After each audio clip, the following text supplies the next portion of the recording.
Perdonen por la interrupción, pero estamos hablando de la santificación. Decía que el apóstol Pablo explica esto, por ejemplo, en 1 Corintios capítulo 1, versículo 2, dice, santificados en Cristo Jesús. Y esto se lo está hablando de la iglesia de Corinto, como la mayoría, creo que muchos cristianos saben, o todo cristiano sabe. Los hermanos de Corinto eran una iglesia particular, era una iglesia peculiar, porque era una iglesia grande, era una iglesia con manifestación de dones del Espíritu Santo, era una iglesia que tenía mucha labor, mucha obra, pero también era una iglesia carnal. Así que Él les dice que fueron santificados en Cristo. Así que Él está haciendo referencia a que fueron lavados, fueron regenerados, fueron justificados y fueron santificados. Porque todo esto pasa de manera instantánea y sucede al momento de ser salvos. Sin embargo, también, como ya explicamos, es una obra progresiva. En realidad, ellos estaban lejos de ser santos porque eran carnales. Eso es lo que dice, eso es lo que Él les dice en 1 capítulo 3, en los versículos 1 al 3. Pero luego, también a esta iglesia, en la segunda carta, en el capítulo 7 y el versículo 1, le dice, limpiémonos de toda contaminación de carne y de espíritu. Aquí el apóstol se refiere, ya incluye ambas cosas, carne y espíritu. Aquí está implícita la mente, perfeccionando o refiriéndose precisamente a la perfección de la santidad en el temor de Dios. Así que, hermanos, la santidad y pureza requiere tiempo. Deben ser perfeccionadas dentro de cada creyente. La verdadera santidad es precedida de mucha limpieza de la carne y de la mente. Es todo un proceso de regeneración que lleva toda la vida. En el nuevo nacimiento somos judicialmente santificados y somos separados del mundo para Dios. Pero aún así tenemos que experimentar la santificación progresiva si es que queremos llegar a ser verdaderamente santos. Hay algunos aspectos que tenemos que tomar en cuenta y que tienen que ver con la santificación. 1. La dedicación.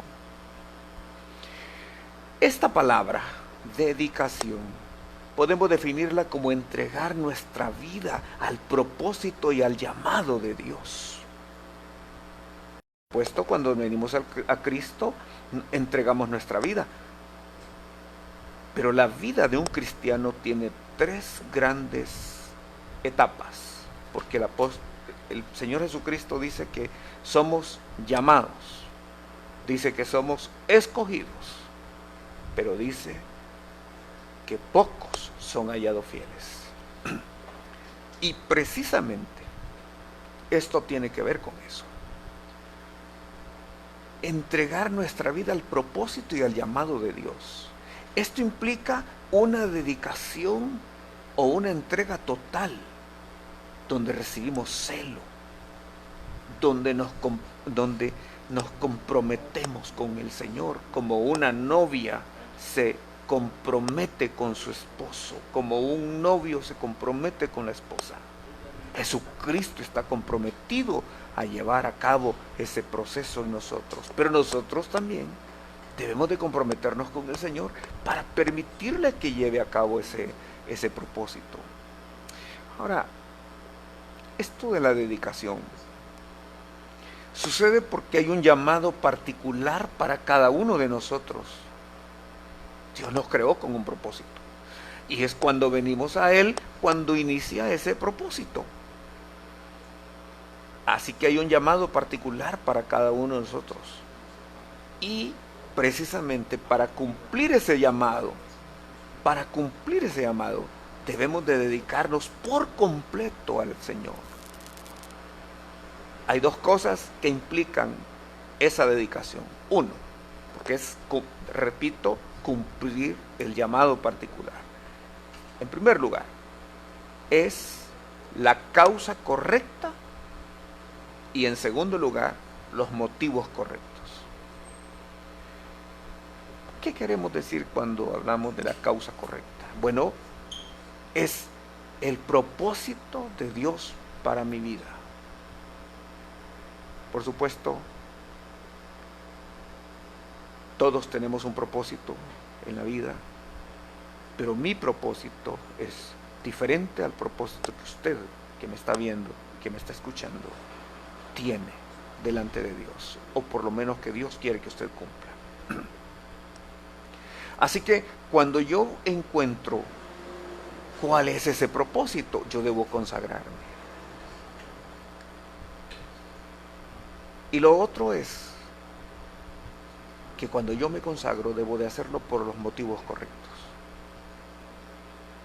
¿Sabe que hay muchos que dedican su vida a cumplir el llamado de Dios, pero tienen motivos equivocados? Y hay personas que se dedican a cumplir ese llamado, como dije, con motivos incorrectos, pero hay personas también que son motivados o que tienen motivaciones que podríamos decir son buenas motivaciones, pero que están fuera del propósito de Dios, queriendo cumplir un propósito que no es el que Dios ha establecido para su vida. Entonces, en este proceso, una vez que somos justificados, el Señor viene y sigue trabajando en nosotros. El Señor inicia el proceso de regeneración, pero también en algún punto de la vida Dios nos desafía a la santificación. Y es allí cuando comenzamos a dedicar nuestra vida para cumplir ese propósito. Lo segundo que debemos de tomar en cuenta para la santificación es la purificación. Una cosa es la dedicación y otra cosa es la purificación. Y es que necesitamos ser continuamente limpiados. El pueblo elegido por Dios para ser sus hijos se ha corrompido por el pecado original y nadie está exento de eso. Hay una naturaleza que se rebela en contra de los propósitos y en contra de los designios de Dios. Y cuesta precisamente reconocerlo. Así que Dios tiene que lavarnos y tiene que limpiarnos totalmente. Primero, tenemos que estar completamente convencidos de que necesitamos esta purificación. Dios debe mostrarnos esa necesidad, y esta es una obra del Espíritu de nuestra vida. Dios nos va a desafiar a eso. Pero después de eso, Él nos revela la necesidad de seguir limpiándonos. Y quizá el libro de Isaías, en el capítulo 6, nos pueda servir como una ilustración al respecto. Por ejemplo, es significativo que Isaías tuvo una revelación. Bueno, Isaías era un profeta de Dios y tenía una revelación tremenda. Entonces, en el capítulo 6, después de que él había ejercido buena parte de su ministerio y después de que él había predicado la palabra, enseñado la palabra y desafiado a muchos, él mismo se había esforzado y había estado purificándose, limpiándose. Pero en el capítulo 6, él recibe una comisión y para esa comisión Dios tiene que purificarlo aún más. Entonces leo desde el versículo 1, dice: en el año que murió el rey Usías, vi yo al Señor sentado. Este es un nivel nuevo de revelación que tiene. Él vio al Señor. Entonces dice que lo vio sentado sobre un trono alto y sublime, y sus faldas llenaban el templo. Por encima de él había serafines, cada uno tenía 6 alas, con 2 cubrían sus rostros, con 2 cubrían sus pies y con 2 volaban. El uno al otro daba voces diciendo: Santo, Santo, Jehová de los ejércitos, toda la tierra está llena de su gloria. Y sigue describiendo su experiencia y dice: los quiciales de las puertas se estremecieron con la voz del que clamaba y la casa se llenó de humo. Entonces dije, y aquí viene esa limpieza. Entonces dije, ay de mí que soy muerto, porque siendo hombre inmundo de labios y habitando en medio de pueblo que tiene labios inmundos, han visto mis ojos al Rey, Jehová de los ejércitos. Amados hermanos,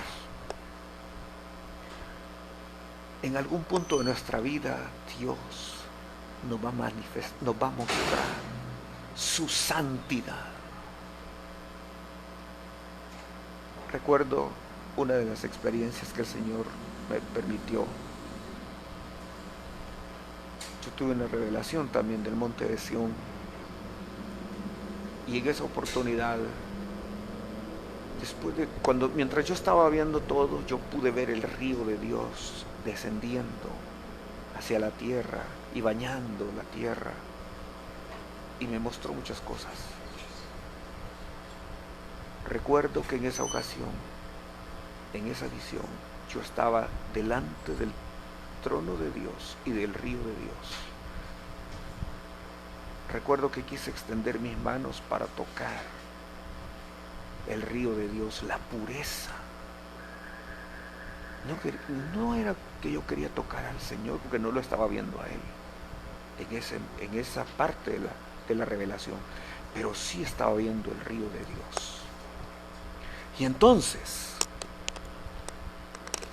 en esa ocasión, recuerdo que extendí mis manos y quise tocar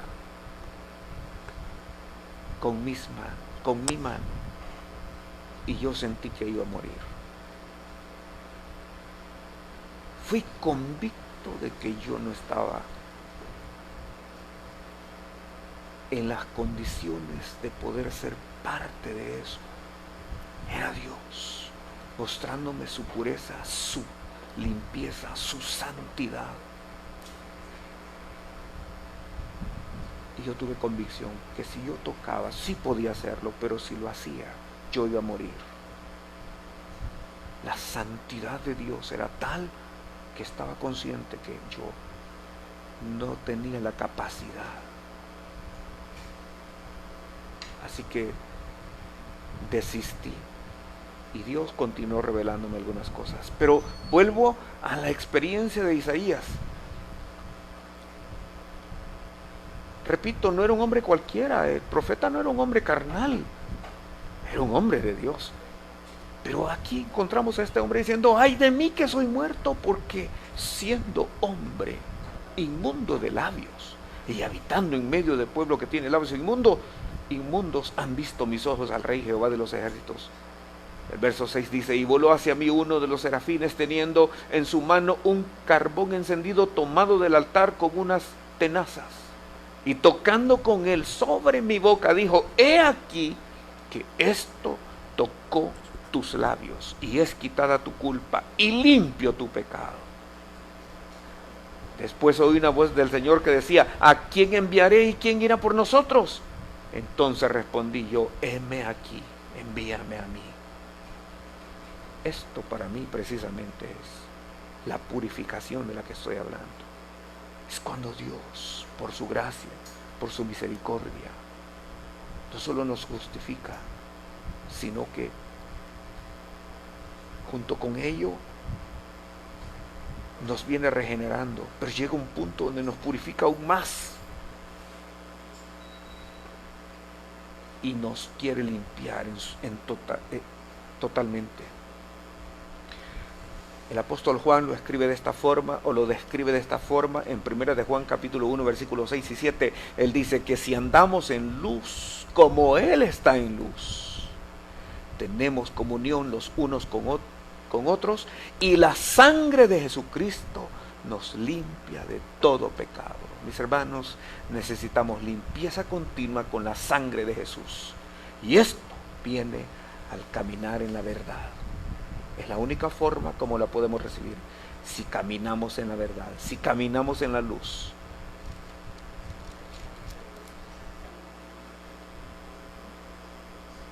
Bueno, si el Señor produce en nosotros ese sentimiento de dedicación como parte de la santificación, si produce la purificación, entonces viene como consecuencia la consagración. Y estas tres cosas son las que componen la santificación. Entonces voy a hablar de la consagración. Este es un llamado divino para el servicio, y eso fue precisamente lo que Dios hizo con Isaías. Fue su llamado para servir, como Dios lo hizo conmigo. La consagración es ser separados o apartados para el servicio de Dios. Así como en el tabernáculo, o mejor dicho, en los tiempos de Moisés,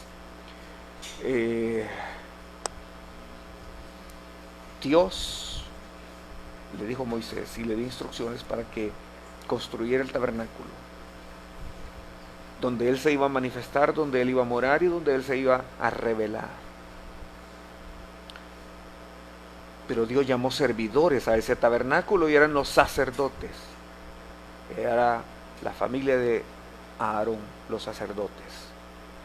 Así que cuando Dios consagró a los sacerdotes, Él tomó aceite de la unción y tomó parte de la sangre del sacrificio y los salpicó en las vestiduras de Aarón y de los hijos de Aarón. Ellos estaban siendo consagrados para el servicio en ese momento. Así usted y yo podemos ser consagrados. Que Dios tenga misericordia y nos permita, por su gracia, tener este proceso de santificación. Ahora, por supuesto que una persona puede ser llamada y puede ser dedicada, pero no ser, inclusive ser dedicado, sí, pero no ser purificado y no ser consagrado. Prueba de ello es lo que vemos en la vida de Saúl. Saúl es de las personas que fueron llamadas, fueron elegidos, pero no fue hallado fiel. Ellos fueron consagrados para el servicio, pero no eran santos en su corazón. Como Saúl, hay otros también, otros ejemplos de la Escritura, y como estos ejemplos de la Escritura también podemos ver gente ahora sirviéndole al Señor, pero no con una plena consagración. Y eso no es lo que Dios quiere. Dios es santo. Lamentablemente, así como Saúl falló, muchos están fallando también en este santo llamamiento. Y precisamente en el libro de Mateo, en el capítulo 7, en los versículos 21 y 22, encontramos el resultado de estas personas. Ahora, ¿qué fue lo que sucedió? Bueno, es precisamente lo que yo estoy explicando. Estas personas no fueron santos en su corazón. No permitieron todo ese proceso. Y aunque tenían un llamado y aunque había un propósito para su vida y probablemente lo entendieron, pero los motivos no eran correctos, como lo hemos explicado. Y entonces, Dios los usó, definitivamente. Y muchas veces, estas personas probablemente pensaron que por ser usados, Dios iba a pasar por alto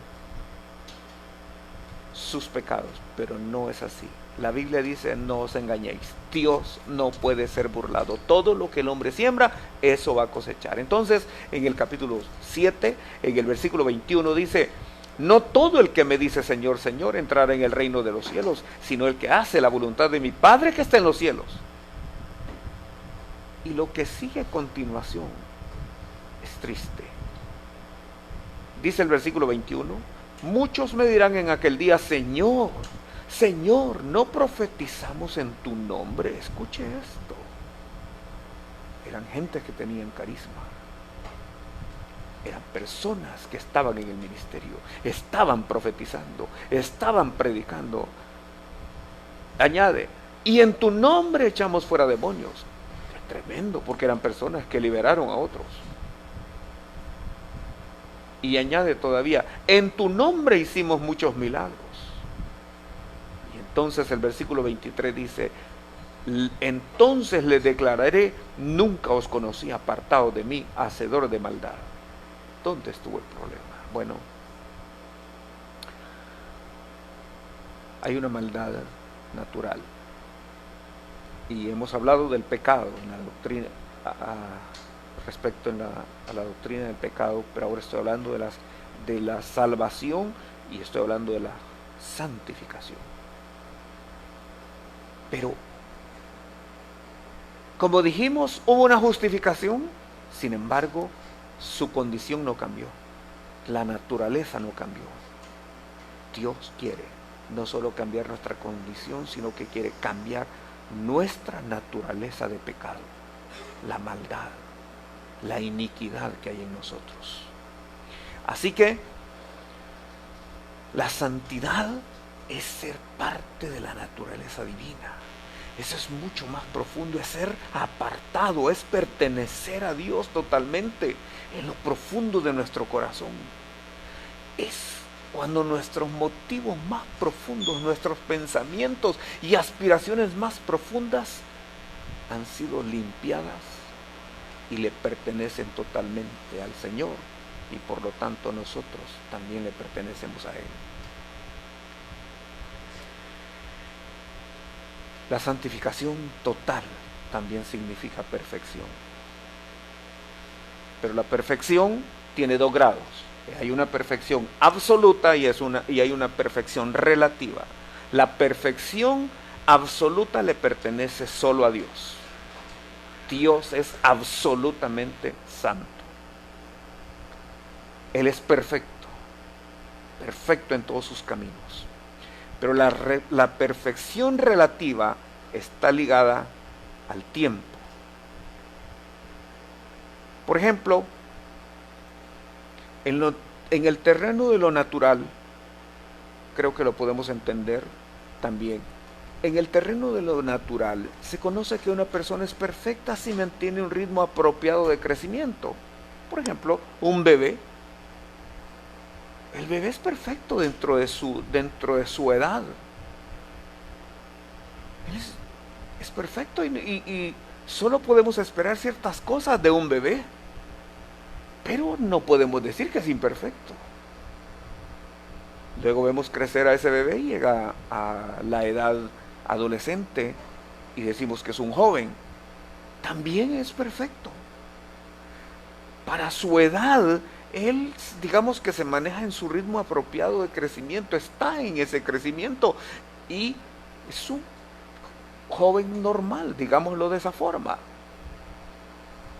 Pero también podemos hablar del adulto. Esta es la persona que ha continuado creciendo y ha alcanzado la completa madurez. Ahora, espiritualmente hablando, también existen estas tres edades. Y al final, nuestra vida en esta tierra es la oportunidad para que nosotros podamos conocer a Cristo, ser justificados en Él, ser regenerados a lo largo de nuestra vida, ser santificados.